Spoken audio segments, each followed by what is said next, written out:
Assalamualaikum warahmatullahi wabarakatuh. Halo teman-teman semuanya, kami dari kelompok 4 ingin mempresentasikan materi tentang model pembelajaran, strategi pembelajaran, serta penerapannya. Sebelum ke pembahasan, kami akan memperkenalkan diri terlebih dahulu. Dengan saya Miftahul Fazil Zunia dan rekan saya Oliva Sukmasaira dan Valeska Nur Maulida. Kami akan ke latar belakang terlebih dahulu sebelum masuk ke pembahasan utama. Kegiatan pembelajaran dilakukan oleh dua orang pelaku, yaitu guru dan juga siswa.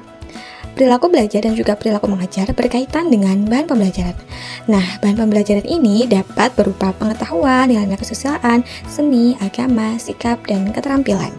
Untuk mencapai keberhasilan dalam kegiatan pembelajaran, terdapat beberapa komponen menunjang seperti model pembelajaran dan juga strategi pembelajaran. Oke, kita langsung saja ke pembahasan materi yang pertama. Mode pembelajaran adalah suatu perencanaan atau suatu pola yang digunakan sebagai pedoman dalam merencanakan pembelajaran di kelas.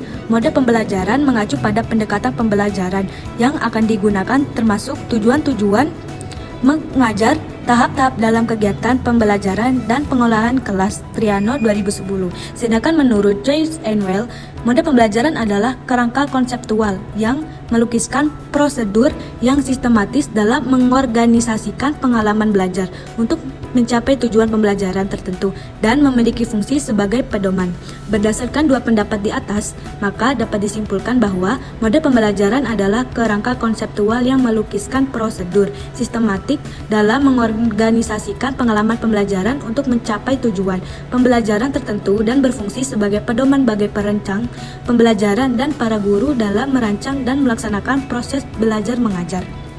Pemilihan model pembelajaran yang tepat berguna untuk merancang suatu proses pembelajaran. Jika model pembelajaran yang dipilih dan digunakan dalam proses pembelajaran sesuai dan tepat, maka pembelajaran akan menjadi efektif. Jenis-jenis model pembelajaran. Problem Set Learning (PBL) adalah model pembelajaran yang mengutamakan keaktifan peserta didik untuk berpikir kritis dan keterampilan seperti dihadapkan dan penyelesaian suatu masalah. Project Based Learning adalah model pembelajaran yang menggunakan proyek atau kegiatan sebagai sarana pembelajaran untuk mencapai kompetensi sikap, pengetahuan, dan keterampilan yang dicapai peserta didik. Jenis-jenis model pembelajaran. Discover Learning adalah model pembelajaran yang menekankan pada proses penentukan konsep atau pengetahuan baru melalui pengalaman belajar langsung. Dalam model ini, guru tidak memberikan informasi secara utuh, melainkan memberikan rangkasan pertanyaan atau masalah, sehingga siswa aktif mencari, menyelidik, dan menemukan sendiri prinsip atau konsep yang dibelajar. Jenis-jenis model pembelajar. Cooperative Learning adalah model pembelajaran yang menekankan keterlibatan semua peserta didik melalui kegiatan diskusi kelompok kecil. Yang kedua, strategi pembelajaran. Strategi pembelajaran disusun untuk mencapai suatu tujuan tertentu dan di dalamnya mencakup pendekatan, model, metode, dan teknik pembelajaran secara spesifik. Hal ini berarti arah dari semua keputusan penyusunan strategi adalah pencapaian tujuan, sehingga penyusun langkah-langkah pembelajaran, pemanfaatan, berbagai fasilitas, dan sumber belajar semuanya diarahkan dalam upaya pencapaian tujuan. Jenis-jenis strategi pembelajaran. 1. Strategi pembelajaran ekspositori. Strategi pembelajaran ekspositori adalah strategi pembelajaran yang menekankan kepada proses penyampaian materi secara verbal dari seorang guru kepada sekelompok siswa dengan maksud agar siswa dapat menguasai materi pembelajaran sebagai optimal. 2. Strategi pembelajaran inquiry. Strategi pembelajaran inquiry (SPI) adalah rangkaian kegiatan pembelajaran yang menekankan pada proses berpikir secara kritis dan analitis untuk mencari dan menemukan sendiri jawabannya dari suatu masalah yang ditanyakan. Proses berpikir ini bisa dilakukan sebagai tanya jawab antara guru dan siswa. Yang ketiga, strategi pembelajaran berbasis masalah (SPMB).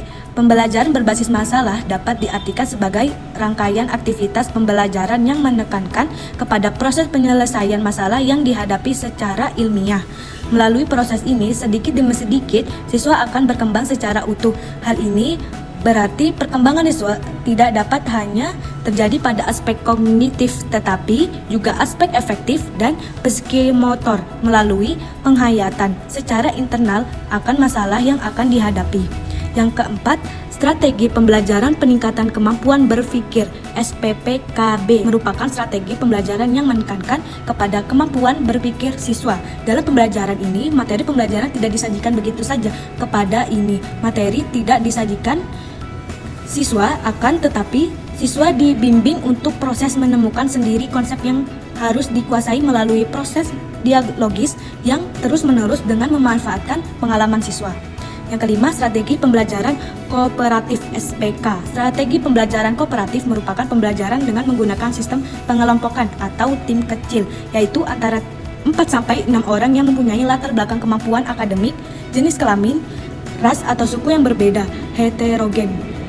Yang keenam, strategi pembelajaran kontekstual atau contextual teaching and learning adalah konsep belajar yang membantu guru mengaitkan antara materi pembelajaran dengan situasi dunia nyata siswa dan mendorong siswa membuat hubungan antara pengetahuan yang dimilikinya dengan penerapan dalam hidup dan mereka sehari-hari. Strategi pembelajaran afektif. Strategi afektif berhubungan dengan nilai yang sulit diukur karena menyangkut kesadaran seseorang yang tumbuh dari dalam diri siswa. Dalam batas tertentu, afektif dapat muncul dalam kejadian behavioral. Oke, selanjutnya adalah contoh penerapan. Kami mengambil contoh model pembelajaran Project Based Learning dengan strategi kooperatif dan inquiry dengan judul Mengenal Benda Luar Angkasa. Pertama, guru menjelaskan tujuan proyek, yaitu menempel gambar benda luar angkasa di kertas karton. Lalu, siswa dibagi dalam kelompok kecil. Setiap kelompok harus membawa barang-barang yang sudah ditentukan. Siswa menggambar, mewarnai, dan menempel gambar benda-benda luar angkasa secara runtut di kertas karton. Selanjutnya, siswa mempresentasikan hasil karya tersebut. Dari contoh penerapan tadi, siswa tidak hanya memperoleh pengetahuan saja, tetapi juga mengembangkan keterampilan berpikir, kolaborasi antar tim, serta rasa ingin tahu. Kesimpulan dari materi yang tadi kita bahas, model pembelajaran adalah suatu perencanaan atau suatu pola yang digunakan sebagai pedoman dalam merencanakan pembelajaran di kelas. Sedangkan strategi pembelajaran adalah keseluruhan proses dan metode kegiatan pembelajaran pendidik dengan peserta didik dalam mencapai tujuan pembelajaran yang efektif dan efisien sesuai dengan urutan kegiatan, metode, media, dan waktu.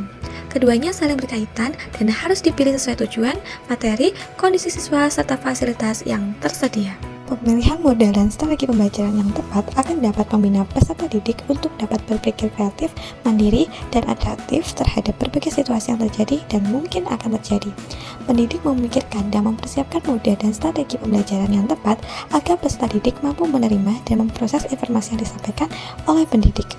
Baik, itu saja yang dapat kami sampaikan. Kami mohon maaf yang sebesar-besarnya jika ada kesalahan dari kami, baik dari kata ataupun tulisan yang kami paparkan tadi. Sekian dari kami. Wassalamualaikum warahmatullahi wabarakatuh. Terima kasih semuanya.